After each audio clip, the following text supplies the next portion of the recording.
कजरी तीज व्रत कथा। भाद्रपद मास में कृष्ण पक्ष की तृतीय तिथि के दिन सुहागिन महिलाएं तीज का व्रत रखती हैं, जो कजरी तीज कहलाता है। साल 2024 में ये पावन तीज पर्व गुरुवार 22 अगस्त को है। धार्मिक ग्रंथों के अनुसार भादो मास की इस तिथि के दिन पहली बार इस व्रत को मां पार्वती ने भगवान शिव को पति के रूप में पाने के लिए किया था। यही कारण है कि इस तीज व्रत को कुंवारी लड़कियां भी रखती हैं। इसकी पूजा के दौरान कजरी तीज की व्रत कथा भी सुनी जाती है। मान्यता है कि व्रत कथा को पढ़ने और सुनने से सुहागिन महिलाओं को अखंड सौभाग्य की प्राप्ति होती है। वहीं कुंवारी लड़कियों को भी अच्छा जीवन साथी प्राप्त होता है। आइए जानते हैं कजरी तीज की असली व्रत कथा क्या है और जिस पौराणिक कहानी को पढ़े और सुने बिना इस तीज की पूजा अधूरी मानी जाती है। प्राचीन समय की बात है। एक गांव में एक गरीब ब्राह्मण दंपत्ति रहते थे। उसकी हालत इतनी दयनीय थी कि जैसे तैसे वह केवल 2 वक्त का भोजन ही कर पाता था। ऐसे में जब भाद्रपद महीने में तृतीय तिथि की कजरी तीज आई, ब्राह्मण की पत्नी ने कजरी तीज का व्रत रखने का संकल्प लिया और उसने तीज माता का व्रत रखा। ब्राह्मणी ने ब्राह्मण से कहा, सुनो जी, आज मेरा तीज माता का व्रत है, आप कहीं से चने का सातू लेकर आओ। इस पर ब्राह्मण बोला, ओ भाग्यवान, देने के लिए मेरे पास दाम नहीं है, मैं सातू कहाँ से लाऊं?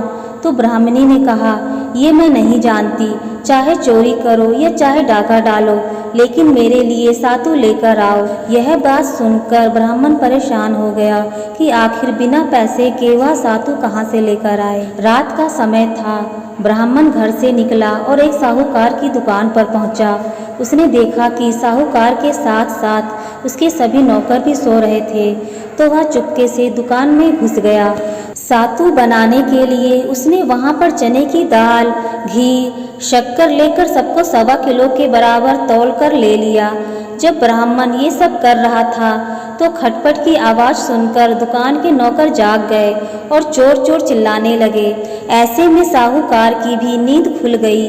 उसने ब्राह्मण को देखा और उसको पकड़ लिया। साहूकार की गिरफ्त में आए ब्राह्मण ने बहुत विनम्रता से कहा, हे साहूकार, मैं चोर नहीं हूँ, मेरी पत्नी ने कजरी तीज का व्रत किया है। मैं केवल 1.25 किलो सातू लेने आया था, लेकिन सातू ना मिलने पर सातू बनाने की 1.25 किलो सामग्री लेकर जा रहा था। आप मेरी तलाशी लेकर देख लीजिए।